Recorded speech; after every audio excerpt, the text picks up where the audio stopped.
არასამთავრობო ორგანიზაცია ადამიანი კანონი უფლება სასჯელ აღსრულების სისტემაში არსებულ მდგომარეობას საგანგაშოდ მიიჩნევს. როგორც ორგანიზაციის თავმჯდომარე გიორგი ჭულახიძე აცხადებს, ისინი წლების განმავლობაში აკვირდებიან სასჯელ აღსრულების სისტემაში არსებულ მდგომარეობას და მათი ინფორმაციით ბოლო პერიოდში შეინიშნება დაწესებულებებში მსჯავრდებულთა შორის დაპირისპირება, თანამშრომლობის უმოქმედობა და კონტროლის სისუსტე.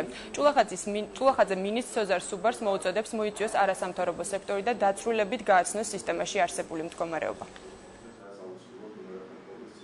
მართალია ხელისუფლების ცვლილებების შემდეგ წამებისა და არადამიანური მოპყრობის ფაქტები არ ფიქსირდება, თუმცა სისტემის მართვის სადავეები პრაქტიკულად თავის ნებაზე მიშვება სავალალო მდგომარეობამდე მიგიყვანს. განსაკუთრებული მნიშვნელოვანია ლევან კორტავას საქმე, რომელიც ცხადყოფს თუ რა უმოქმედოა თუნდაც ციხის ადმინისტრაცია. აუცილებელია მინისტრმა ბატონმა სოზარ სუბარმა განსაკუთრებული ყურადღება მოიჩინოს სისტემაში არსებულ მდგომარეობაზე და უზრუნველყოს პრობლემების აღმოფხვრა.